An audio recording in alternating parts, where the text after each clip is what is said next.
हे guys, good evening. तो guys, ये Vision की 10 दिसंबर की डेली करंट अफेयर्स की मैगजीन है। तो चलिए हम आज की फर्स्ट न्यूज स्टार्ट करते हैं। That is the ministry of science and technology announces launch of Gaganyaan in 2023। ठीक है। तो गाइस, ये जो हमारी न्यूज है किसमें कवर होगी? साइंस एंड टेक्नोलॉजी में कवर होगी। फाइन। तो गगनयान के बारे में हमने वैसे काफी बार पढ़ा हुआ है। देखो, इंडिया का ये अपना ह्यूमन स्पेस मिशन है, मतलब कि इसमें क्या हम एस्ट्रोनॉट्स को भेजेंगे। पहले 2018 में अनाउंस किया गया था और बोला गया था 2022 में हम इसको लॉन्च कर देंगे, लेकिन कोविड आ गया जिसकी वजह से डिले हो गया और अब हम 2023 में इसको भेजेंगे। फर्स्ट अनक्रूड मिशन है गगनयान का, जो शेड्यूल किया गया है। मतलब कि इससे पहले क्या है, क्रू जो हम 2023 के एंड में भेजेंगे, उससे पहले हम अनक्रूड मतलब बिना किसी एस्ट्रोनॉट को भेजेंगे, जो माना जा रहा है 2022 के हम मिड में भेज देंगे, followed by the second uncrewed mission carrying the Vyommitra. देखो, इसके अंदर व्योममित्रा होगा जो कि एक ह्यूमन रोबोट होगा जिसको डेवलप किया जाएगा इसरो के द्वारा। और फाइनली गगनयान मिशन जिसमें क्रू मेंबर्स होंगे उसको 2023 में भेजा जाएगा। गगनयान का ऑब्जेक्टिव ये है कि हमें क्या करना है, ह्यूमंस को भेजना है लो अर्थ ऑर्बिट में और on board on the Indian launch vehicle, और वापस उनको अर्थ पे सेफ्टी लेके आना है। ये अर्थ को सर्कल करेगा एट लो अर्थ ऑर्बिट और एल्टीट्यूड 300 से 400 किलोमीटर पे 5 से 7 दिन के लिए। ऑर्बिट जो मॉड्यूल होगा इसमें 3 इंडियन एस्ट्रोनॉट्स होंगे इंक्लूडिंग अ वुमेन। इसके अंदर पेलोड क्या होगा? क्रू मॉड्यूल होगा जिसमें स्पेसक्राफ्ट में जिसमें वो ह्यूमन बींग्स को कैरी करेगा। सर्विस मॉड्यूल होगा which is powered by the 2 liquid propellant engine. इसके अलावा इसके अंदर क्या होगा, एक emergency escape and the emergency mission abort होगा। मतलब कि एक सेकेंड यार, हाँ, it is equipped with the emergency escape and the emergency mission. इसके अलावा क्या है, जो GSLV, अब आपको ये पता होना चाहिए कि हैवी व्हीकल मतलब कि गगनयान को लॉन्च करने के लिए किसको यूज किया जाएगा। GSLV M3 जिसको LVM-3B बोलते, that is the launch vehicle mark 3, जो कि एक 3 stage heavy lift launch vehicle है। फाइन। तो गाइस, अब आप थोड़ा सा इसमें देख सकते हो। ठीक है, 5 से 7 दिन स्पेस में रहेगा, किस तरह से लो अर्थ ऑर्बिट के आसपास घूमेगा। ठीक है, तो ये आप सब देख रहे हैं कि कॉस्ट होगी 10,000 करोड़ से कम। लॉन्च 2022 में होना था। इंडिया के 4th मिशन होगा, जो कि मतलब कि इंडिया 4था ऐसा कंट्री बन जाएगा जो कि मैंड मिशन करेगा after USA, Russia and China. Fine. Next news पढ़ते हैं। Ministry of new and renewable energy issues the advisory on the rooftop solar scheme. ठीक है, तो गाइस, ये जो हमारी न्यूज है किसमें कवर होगी? एनवायरमेंट में कवर होगी। फाइन। अभी के जो MNRE है उन्होंने क्लैरिफाई किया कि no vendor has been authorised by it and scheme is being implemented in the state only by the discom. जो डिस्ट्रीब्यूशन कंपनीज हैं उनके सोलरली उनके द्वारा ही इसको इम्प्लीमेंट किया जा रहा है और अभी तक कोई भी वेंडर इसमें ऑथोराइज नहीं किया गया है। ठीक है, अब देखो, grid connected rooftop and the small solar power plant programme, इसका जो फेज 2 है वो लॉन्च किया गया था 2019 में। मतलब सिंपल बात है यार, जैसे साउथ के एरियाज हो गए जहाँ पे धूप बहुत आती है, तो आप अपने घरों में किस तरह से सोलर पावर प्लांट या सोलर एनर्जी को क्रिएट कर सकते हो। तो ये इसलिए था ये प्रोग्राम। ठीक है, तो इसका सेकंड फेज 2019 में लॉन्च किया गया था, सो दैट हमारी अपनी जो कैपेसिटी थी 40 गीगावाट को, उसको हम क्या कर सके, पूरा कर सके 2022 तक। फेज 1 इसका लॉन्च हुआ 2015 में। अब आप देख सकते हो इसमें क्या होगा, सोलर पैनल्स होंगे जो आपकी छतों पे लगा सकते हैं, सोलर इन्वर्टर से वो कन्वर्ट होंगे। ठीक है, जिसमें वो अप्लायंसेज जब जो आपका मतलब कि एनर्जी क्रिएट करेंगे। ठीक है, और इसको आप यूटिलाइज कर सकते हो। ऑब्जेक्टिव किया कि हमें क्या करना है, रूफ टॉप सोलर स्कीम को, ग्रिड कनेक्शन को प्रमोट करना है हर एक कंज्यूमर सेगमेंट्स में, चाहे वो रेजिडेंशियल हो, इंस्टीट्यूशनल हो, सोशल हो, गवर्नमेंट हो, कमर्शियल और इंडस्ट्रियल हो। ठीक है, इसके अलावा हमने इसमें जो डिस्ट्रीब्यूशन कंपनीज उनको फ्रंट पे लेके आनी है for rapid deployment, so that हम जल्दी से जल्दी ज़्यादा रूफ टॉप सोलर सिस्टम्स को क्या कर सके, डेवलप कर सकें। ठीक है, तो एडवांटेजेस क्या है? यस, इससे हमारा ट्रांसमिशन और डिस्ट्रीब्यूशन लॉस सेव होगा, इसमें हमें एडिशनल लैंड की रिक्वायरमेंट नहीं होगी, एम्प्लॉयमेंट जनरेशन होगा, पावर बिल भी रिड्यूस होगा, क्योंकि अब हम क्या करेंगे, ज़्यादा इलेक्ट्रिसिटी सप्लाई कर सकें टू लोकल सप्लाई। ठीक है, अदर स्टेप्स क्या लिए गए, taken to increase public participation, so that ज़्यादा लोग इसमें पार्टिसिपेट करें। तो एक the central financial assistance for residential sector and incentives in slab for discoms, phase second के अंदर। इसके अलावा रिन्यूएबल एनर्जी को हम ऑलरेडी इंक्लूड कर चुके हैं under the priority sector lending. Spin एक ऑनलाइन प्लेटफॉर्म है जिसको डेवलप किया है, सो दैट हम इस प्रोजेक्ट अप्रूवल को जल्दी कर सकें। ठीक है, एक्सपीडिटिंग मतलब जल्दी करना इस सब प्रोसेस पर। फाइन। नेक्स्ट न्यूज़ है 75 years of the historic first sitting of the constituent assembly. ठीक है, तो गाइज आई होप आपको ये पता होगा। ठीक है। अभी क्या है, जो कॉन्स्टिट्यूट असेंबली है वो पहली बार मिली थी नई दिल्ली में 9 दिसंबर 1946 को, जब हमारा कॉन्स्टिट्यूशन बनना था। कहाँ पे? Central hall of parliament house. तो उसके पूरे 75 साल पूरे हो गए। कैबिनेट मिशन प्लान जो कि 1946 में आया था, जिसके अंदर 3 लोग थे, एक तो Frederick Pethick Lawrence, sir Stafford Cripps, A.B. Alexander. उन्होंने कॉन्स्टिट्यूशन असेंबली को क्रिएट किया था इंडिया के लिए, ठीक है। इस असेंबली को रिकॉग्नाइज किया गया था by the section 8 of the Indian independence act 1947, ठीक है।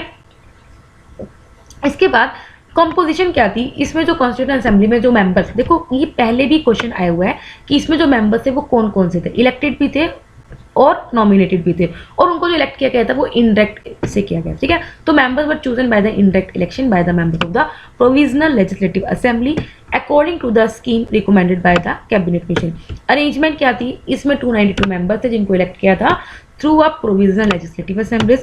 93 मेंबर्स को रिप्रेजेंट किया गया था, इसमें प्रिंसली स्टेट्स के थे, जो 4 मेंबर्स रिप्रेजेंट करते थे चीफ कमिश्नर प्रोविंसेस के, ठीक है।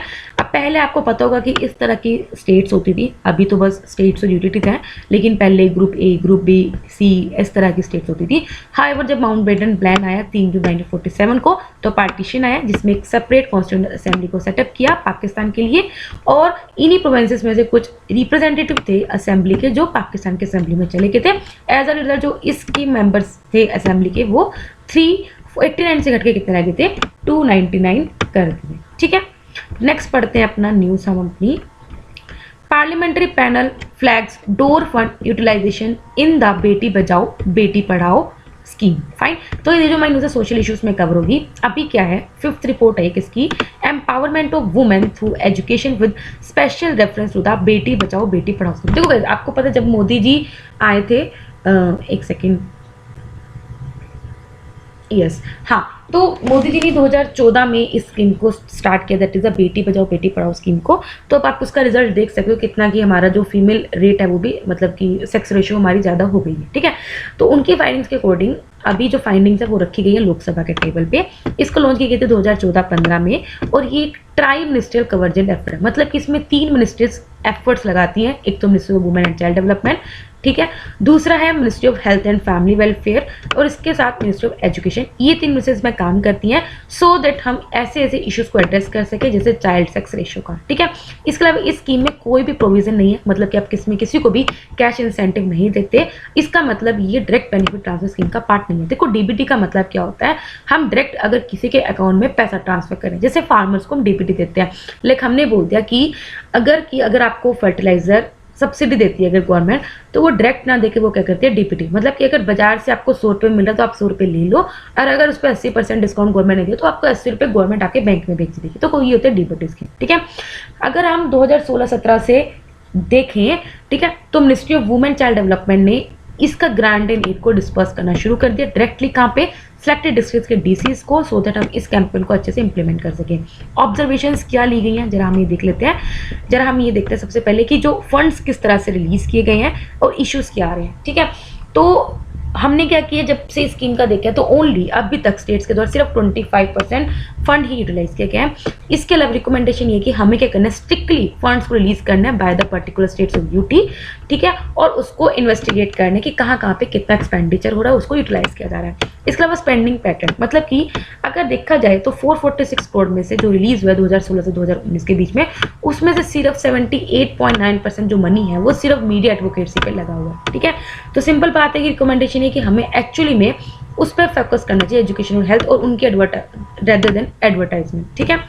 अदर रिकमेंडेशन क्या है, देखो हमें क्या करना है, best practices from best particular state to be emulated by other district state while where child sex ratio is comparatively low। मतलब कि अगर कोई ऐसे स्टेट है जहाँ पे अच्छा सेक्स रेशियो आ रहा है तो उसके मॉडल को हमें क्या करना चाहिए, इंप्लीमेंट करना चाहिए उस स्टेट में जहाँ पे कम रेशियो है, ठीक है। इसके अलावा हमें कम्युनिटी पार्टिसिपेशन को बढ़ाना चाहिए through self help groups, private participation, involvement of NGO. इसके अलावा हमें क्या करना है, गर्ल्स जो मतलब कि उनको री एनरोल करना है, उनको रिटेन करना है, मतलब स्कूल में एक बार एडमिशन दिलवा दे तो उसको लेके वहाँ तक रखना है सो दैट बच्चा, और अटेंडेंस रहेगी, मतलब कि रेगुलर स्कूल भेजना है, ये नहीं सिर्फ एडमिशन करा दे और स्कूल ही नहीं जा रही, ठीक है। तो रिटेन करना। नेक्स्ट न्यूज़ है India to have 9 nuclear reactors by the 2024। तो गाइस ये जो हमारी न्यूज़ है साइंस एंड टेक्नोलॉजी में कवर होगी। अभी क्या है, in addition 12 more nuclear power sectors को अकॉर्ड किया गया, have been accorded administrative approval and financial section. They अभी प्रेजेंटली हमारे पास 22 रिएक्टर हैं जिनकी टोटल कैपेसिटी 6780 मेगावाट है, जो कि अभी ऑपरेशन में है। न्यूक्लियर रिएक्टर्स इलेक्ट्रिसिटी प्रोड्यूस करते हैं न्यूक्लियर फिशन के थ्रू। न्यूक्लियर फिशन रिएक्शन होती है जहाँ पे क्या होता है, जो एटम है वो टूट के 2 या और ज़्यादा स्मॉलर न्यूक्लियाई में कन्वर्ट हो जाता है। इसमें जो मोस्टली कॉमन यूज़ किया जाता है फिशन रिएक्टर्स में, वो यूरेनियम या प्लूटोनियम किया जाता है। अगर आपको थोड़ी बहुत ही साइंस पता होगा तो आपको ये बेसिक चीज़ पता होगी। फाइन, एडवांटेजेस क्या हैं, ठीक है, मतलब कि न्यूक्लियर रिएक्टर से अगर आप एनर्जी प्रोड्यूस करो तो इसका एडवांटेजेस क्या है। सबसे पहले पोल्यूशन नहीं फैलाती, दूसरी बात फ्यूल कॉस्ट लो होती है और पावर स्टेशन की लाइफ लॉन्ग होती है। डिसएडवांटेज क्या होते हैं, जो इसका वेस्ट होता है वो रेडियो एक्टिव होता है और इसका डिस्पोजल सेव करना बड़ा मुश्किल है। Cost of building and safety decomposition हमारी हाई, लार्ज स्केल एक्सीडेंट्स भी हो सकते हैं, ठीक है। स्टेप्स क्या लिए गए हैं सो दैट हम न्यूक्लियर पावर रिएक्टर्स को सेटअप कर सके। सबसे पहले हमने कुछ इश्यूज को रिजॉल्व किया which is related to the civil liability of nuclear damage act and create किया है creation of an Indian nuclear insurance pool, ठीक है। इसके अलावा हम एटॉमिक एनर्जी जो कि 1962 में आया था उसको अमेंड करेंगे, जिसमें हम क्या करेंगे, जो पब्लिक सेक्टर कंपनीज हैं उनको इनेबल करेंगे कि वो न्यूक्लियर पावर प्रोजेक्ट्स को सेटअप कर सकती हैं। इसके अलावा हम क्या करेंगे, कंपनीज को इनेबल करेंगे कि वो किसी फॉरेन कंट्री के साथ एग्रीमेंट कर सकती है for nuclear power corporation including the supply of fuel. Fine, next news है centre issues guidelines for using drones to spray pesticides. तो गाइस ये जो हमारी न्यूज़ है एग्रीकल्चर या फिर साइंस एंड टेक्नोलॉजी दोनों। देखो पेस्टिसाइड की बात हो रही है तो एग्रीकल्चर आएगा, ड्रोन की बात हो रही है तो साइंस एंड टेक्नोलॉजी आएगा, ठीक है। देखो इससे क्या आएगा, इससे क्या आएगा, देखो अगर आप अपनी क्रॉप्स में इंसेक्टिसाइड्स या पेस्टिसाइड्स स्प्रे करते हो तो आप कहीं ना कहीं जो बंदा कर रहा है तो वो हजार्डस केमिकल्स उनसे एक्सपोज होता है, तो उस रिस्क को अवॉइड करने के लिए हम ड्रोन्स की यूज़ करने की बात की जा रही है। गाइडलाइंस किया है, सबसे पहले जो भी ड्रोन को ऑपरेट करेगा उसको एक यूनिक आइडेंटिफिकेशन नंबर लेना होगा और साथ में अनमैन्ड एयरक्राफ्ट ऑपरेशन परमिट लेनी पड़ेगी, और वो परमिट कहाँ से मिलोगे आप, director general of civil aviation before any operation. इसके अलावा जो लोकल अथॉरिटीज़ हैं, अगर आपको ये सब कुछ मिल गया, ये नंबर भी मिल गया, परमिट भी मिल गई, तो लोकल जो अथॉरिटीज़ को आपको पहले इंटीमेट करना हो कि हाँ मेरे को भी मिल गया और अब मैं ऑपरेट कर सकता हूँ, और सभी जो सेफ्टी प्रिकॉशंस हैं वो आपको मेंटेन करनी पड़ेगी और फॉलो करना पड़ेगा। मतलब कि आप ये जो स्प्रे है किसी वाटर बॉडी के आसपास नहीं कर सकते, और टारगेट और नॉन टारगेट एरिया के बीच में बफर जोन क्रिएट करना होगा, तो ये सब आपको चीज़ें ये फॉलो करनी होगी। अब फार्मिंग में रोल क्या होगा ड्रोन्स का, सबसे पहले आप सोलर फील्ड प्लानिंग में, क्रॉप को मॉनिटरिंग में, क्रॉप को प्रोटेक्ट कर सकते हो from weeds, paste and disease. इससे बार आप क्रॉप को अच्छे से स्प्रे कर सकते हो, मतलब कि पेस्टिसाइड को अच्छे से स्प्रे कर सकते हो, इरिगेशन मैनेज कर सकते हो, लोकस्ट कंट्रोल मतलब कीड़े मकोड़े। इसके अलावा for remote sensing data collection under था प्रधानमंत्री फसल बीमा योजना। बेनिफिट्स क्या ड्रोन्स का यूज़ करने का, मैन पावर रिक्वायरमेंट रिड्यूस होती है, टाइम भी रिड्यूस होता है, वॉल्यूम ऑफ वाटर भी रिड्यूस होता है बिकॉज इरिगेशन मैनेज होता है, क्वांटिटी ऑफ केमिकल्स मतलब ज़्यादा नहीं स्प्रे करोगे, एफिशिएंसी और प्रेसिशन भी बढ़ेगा। चैलेंजेस क्या है, देखो ड्रोन ऑपरेशन को फ्रेमवर्क को रेगुलेट करना ही खुद ही अभी बहुत ज़्यादा मुश्किल है, क्योंकि आपने देखा इससे कितने रिलेटेड बिल्स बनते हैं। Limited flight time and range हो सकते हैं, स्मॉलर फार्म होल्डिंग्स तक ही ये सीमित रह सकता है।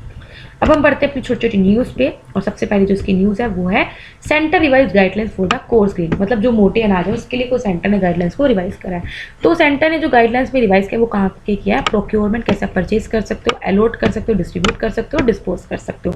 न्यू गाइडलाइंस के अकॉर्डिंग जो ज्वार और रागी है उसका जो डिस्ट्रीब्यूशन पीरियड है उसको 6 और 7 महीने के लिए बढ़ा दिया गया है, सो दैट आप इन कमोडिटीज़ को प्रोक्योरमेंट को इंक्रीज कर सको और कंजप्शन को। प्रीवियसली जो कोर्स ग्रेन्स है वो स्टेट्स के द्वारा परचेज की जाती थी फार्मर से एमएसपी पे, मिनिमम सपोर्ट प्राइस पे, लेकिन वो आप सिर्फ 3 महीने तक ही डिस्ट्रीब्यूट कर सकते थे, लेकिन अब इसको बढ़ा के 6 मंथ्स कर दिया है ज्वार के लिए, 7 महीने कर दिए रागी के लिए। कोर सीरियल्स आपको पता है खारीफ क्रॉप्स के कुछ होते हैं along with maize, corn, include barley, jowar, bajra, ragi. Next है scheduled status to the bank. अभी क्या रिसेंटली क्या जो पेटीएम पेमेंट बैंक है उसको शेड्यूल स्टेटस दे दिया गया है, बिकॉज ये एक तरह का लार्जेस्ट बैंक बना है जिसने डिजिटल पेमेंट इनेबल करी है हमारी कंट्री में। इस बैंक को अब इंक्लूड कर दिया आरबीआई एक्ट 1934 के सेकंड शेड्यूल में। एडवांटेज क्या है, मतलब कि आप प्राइमरी ऑप्शंस पे पार्टिसिपेट कर सकता है, ये रिपोज, रिवर्स रिपोज इन सब में पार्टिसिपेट कर सकता है, और इसके अलावा मार्जिनल स्टैंडिंग फैसिलिटी इन सब में पार्टिसिपेट कर सकते हैं।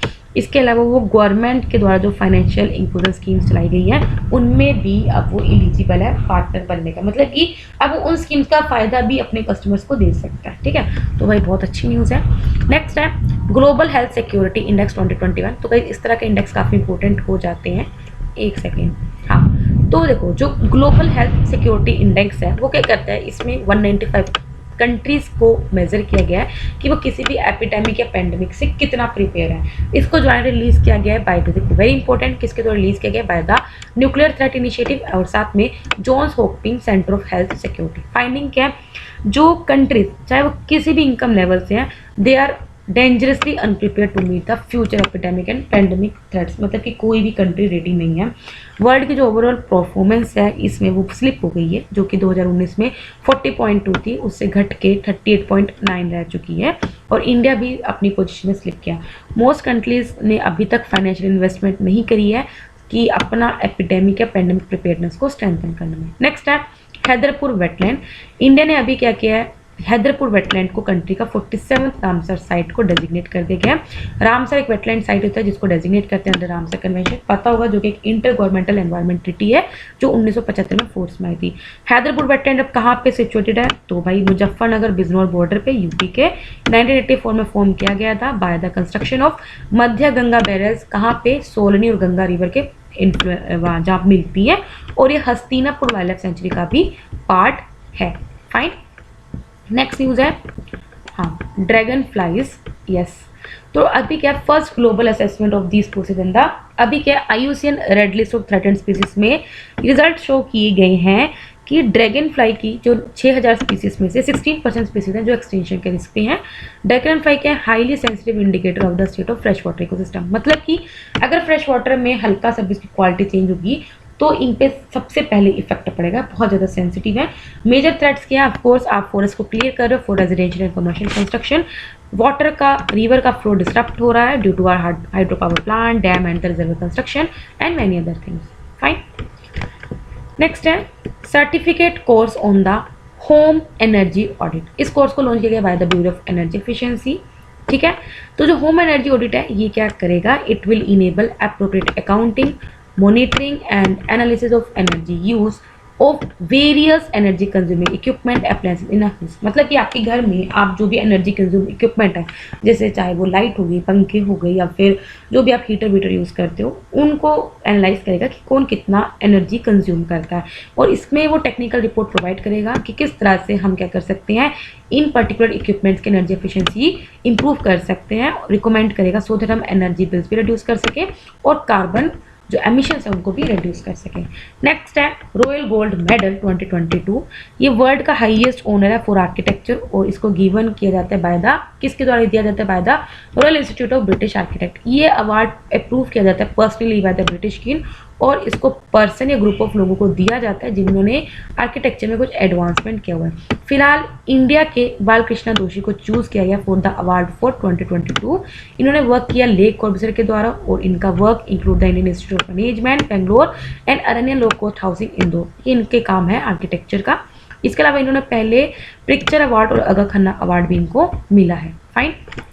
नेक्स्ट है last news, that is the priority category for the para sports. अभी क्या पैरा स्पोर्ट्स को प्लेस किया गया प्रायोरिटी कैटेगरी में, सो दैट इनको फाइनेंशियल असिस्टेंस मिले जो डिफरेंटली एबल्ड स्पोर्ट्स पर्सन है बाय द गवर्नमेंट।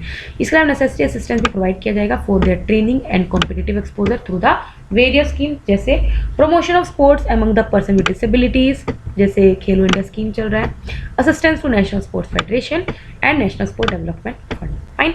तो गाइस हमें डेली करंट अफेयर्स कंप्लीट होते हैं। वीडियो पसंद है तो लाइक करना, कोई डाउट हो कमेंट करना। तब तक लोगों बाय, टाटा।